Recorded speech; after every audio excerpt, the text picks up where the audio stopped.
Hi viewers, welcome to Sudhakar blogs. Friends, ఈ వీడియోలో మనము వైజాగ్ నుంచి మరి అరకు వెళ్ళే ప్రయాణం గురించి మీకు చూపిస్తాం. ఫ్రెండ్స్, ఇప్పుడు ప్రస్తుతం మనం ఈ కైలాసగిరి వెళ్దామని బయలుదేరాం. ఫ్రెండ్స్, అక్కడ ఒక చోట వ్యూ పాయింట్లో ఆగాం. అక్కడ ఈ సీ వ్యూ చూడండి. Hi friends, welcome to Sudhakar blogs. Friends, ఇక్కడ ఈ వ్యూ పాయింట్లో ఉన్నాం. ఫ్రెండ్స్, కైలాసగిరికి వెళ్ళే దారిలో ఉన్న వ్యూ పాయింట్ ఇక్కడ చూడండి. చక్కగా సీ కనపడుతుంది. ఇక్కడ నుంచి చూస్తే ఈ సీ వ్యూ చాలా బాగా కనపడుతుంది ఫ్రెండ్స్. కానీ ఇక్కడ ఈ మధ్యకాలంలో ఈ చెట్లు అవి బాగా పెరిగిపోయినాయి. ఈ పెరిగిపోవడం వల్ల ఇక్కడ వ్యూ అంతగా కనబడట్లేదు. ఇదివరకైతే చాలా బాగా కనపడేది అన్నమాట సీ వ్యూ. అయితే మరి చెట్లు పెరగడం మంచిదే అనుకోండి. మరి ఆ వ్యూ మనకి ఇంకా చాలా బాగా కనపడేది. నేను క్రితంసారి వచ్చినప్పుడు చాలా బాగా అక్కడ నుంచి మేము ఫామ్ హౌస్కి వెళ్ళాం. ఫ్రెండ్స్, అక్కడ మా వాడు ఈ చేపల ముక్కలు కాల్స్తున్నాడు. ఆ చేప ముక్కలు బాగా ఫ్రై చేస్తున్నాడు నిప్పుల మీద. దానికి బాగా మసాలా పట్టించి ఆ చేప ముక్కలు కాలుస్తున్నాడు. ఫ్రెండ్స్, మా వాడు ఇటువంటి వాటిలో మంచి నేర్పరు అనమాట. బాగా కాలుస్తాడు. ఇక్కడ చూడండి, మంచి డెలిషియస్గా వీటిని తయారు చేస్తాడు అనమాట. ఇవి మేము కాల్చినాక బాగా తిని మరి అక్కడ నుంచి మళ్ళీ బయలుదేరాం. ఫ్రెండ్స్, ఇక్కడ అరకు వెళ్దామని బయలుదేరాం. ఇక్కడ చూడండి, బాగా వర్షం అనమాట. హెవీ రెయిన్ ఉంది. ఇంకా జీరో విజిబిలిటీ అనమాట. ఏం కనపడట్లేదు.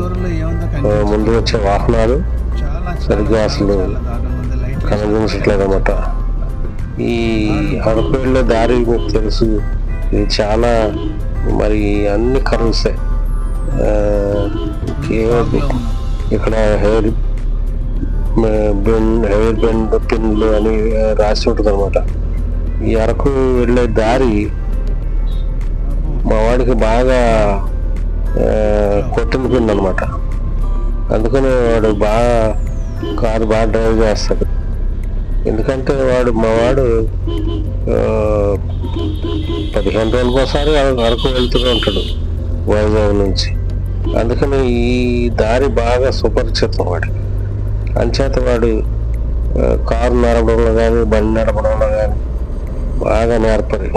వేగంగా అసలు ఏ కరువు ఎక్కడ ఉందో కూడా క్షుణ్ణంగా తెలుసు అనమాట. ఎదుట వచ్చే వాహనాలని చాలా దూరం నుంచి పసిగడతాడు. మరి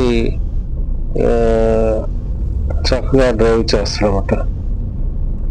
చూడండి, చాలా హెవీ రెయిన్, వాతావరణం చాలా ఇదిగా ఉంది. చాలా దారుణంగా ఉంది వర్షం. ఇటువంటి సమయంలో అసలు అరకు వెళ్ళడం మరి కరెక్టా అని మీరు అడిగితే, మరి ఇటువంటి సమయంలో అరకు ఎవడు వెళ్తాడని మీరు అనుకోవచ్చు. కానీ ఇటువంటి సమయంలోనే వెళ్ళాలంటాడు మా వాడు. అంచేత మరి వాడికి టైము లేదండి. ఎప్పుడంటే అప్పుడు అరకు వెళ్ళిపోవడం అంటాడు. అరకు అంటే మా వాడికి చాలా ఇష్టం అనమాట. చూడండి, ఇక్కడ చూడండి ఎలా కరువు ఎలా ఉందో చూడండి. ఎదుటి వచ్చే వాహనాలని పసిగట్టడం అనేది చాలా నేర్పరితనం ఉండాలి. చూడండి, ఇక్కడ స్లో చేస్తున్నాడు ఎందుకో మావాడు. ఇక్కడ ఆగామన్నమాట. ఎందుకు ఆగామంటే ఇక్కడ చూడండి, మేఘాలు చూడండి ఇక్కడ ఎలా కనపడుతున్నాయి. బాగా క్రిందకి వచ్చినాయి మేఘాలు. చూడండి చక్కగా ఎలా ఉందో వ్యూ. ఇక్కడ కొంచెం వర్షం తగ్గింది. ఈ మేఘాలు చూడడానికి మాతో పాటు చాలా మంది ఆగారు. ఫ్రెండ్స్, అయితే ఈ మేఘాలు ఇలా చూడడం చాలా థ్రిల్లింగ్గా ఉంది కదా.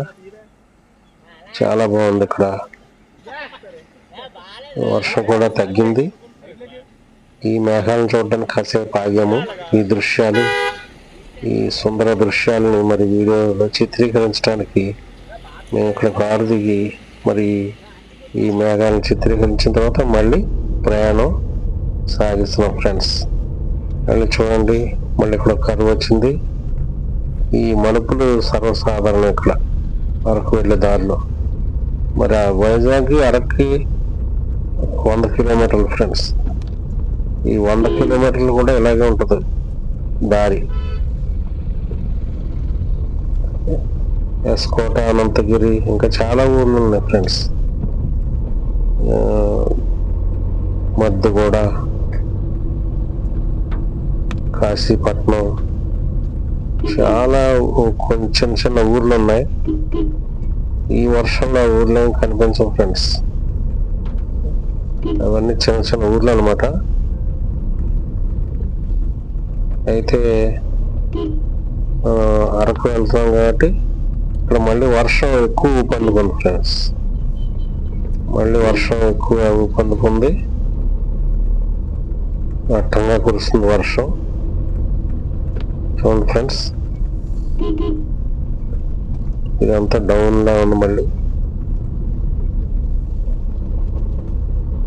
మళ్ళీ ఇక్కడ చూడండి, ఇక్కడ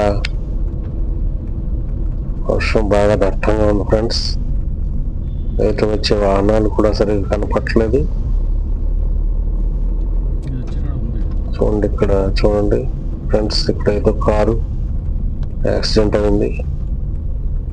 చాలా జాగ్రత్తగా ప్రయాణం చేయండి ఫ్రెండ్స్. ఇక్కడ చెట్టు పడిపోయింది చూడండి ఫ్రెండ్స్. మరి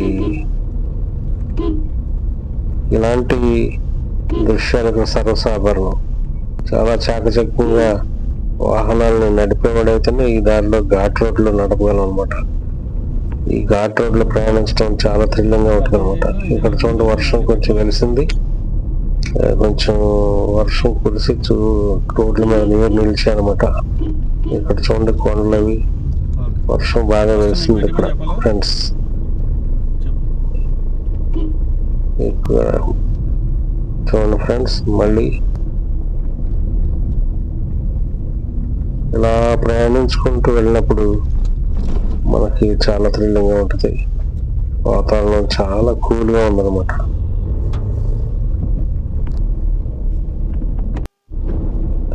ఇక్కడ చూడండి ఫ్రెండ్స్, ఈ కొండల మధ్యలోంచి ఈ రహదారి చూడండి, అలా మేఘాలు చూసుకుంటూ మేము ప్రయాణిస్తున్నాం ఫ్రెండ్స్.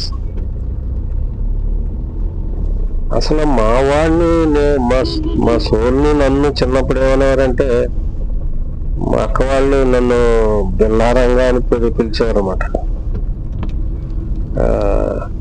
మళ్ళీ నల్లోడు తెల్లోడు అని కూడా పిలిచేవారు. ఎందుకంటే ఎక్కడికి వెళ్ళిన ఇద్దరు వెళ్ళేవాళ్ళం. మమ్మల్ని అలా ఆట పట్టించారు. మమ్మల్ని నిక్నేములతో పిలిచారు అనమాట. బిల్లారంగా అని, నల్లోడు తెల్లోడు అని పిలిచారనమాట. అయితే మాకుగా మేము టామ్ సాయర్, హకల్బెరీ ఫిన్ అని అనుకునేవాళ్ళం. ఎందుకంటే మార్క్ ట్వైన్ రాసిన టామ్ సాయర్, హకల్బెరీ ఫిన్ మరి కథల్లో మావాడైతే టామ్ సాయర్ని నేను అనేవాడు, నేనేమో హకల్బెరీ ఫిన్ అనేవాడిని. అయితే ఇద్దరం కలిసి ఎలా అయితే మరి టామ్ సాయర్, హకల్బెరీ ఫిన్ ఎలా అయితే అడ్వెంచరస్ గా తిరిగేవాళ్ళు అమెజాన్ నదీ తీరంలో, అమెజాన్ అడవుల్లో, వాళ్ళు దోళ్ళకి అడవుల్లో, వాళ్ళ నదుల్లో, అడవుల్లో వాళ్ళు ఎలా తిరిగేవారు, అలాగే సాహస కృత్యాలు చేయాలి. మరి ఆ హకల్బెరీ ఫిన్ లాగాను, ఆ టామ్ సాయర్ లాగాను మమ్మల్ని మేము అనుకుని ఆ విధంగా చిన్నప్పటి నుంచి కూడా తిరిగేవాళ్ళం ఫ్రెండ్స్. అయితే ఈ ఉద్యోగ జీవితంలో ఎవరికి వాళ్ళు ఇక్కడ చూడండి ఫ్రెండ్స్, మళ్ళీ మేము ఒక చోట బస చేసాం ఫ్రెండ్స్. అక్కడ మా వాడు వంకాయ, బంగాళాదుంప కూర వండాడు, ఎండు చేపలు వేపుతున్నాడు ఫ్రెండ్స్. ఇక్కడ చూడండి, ఎండు చేపలు ఎండబెట్టాడు.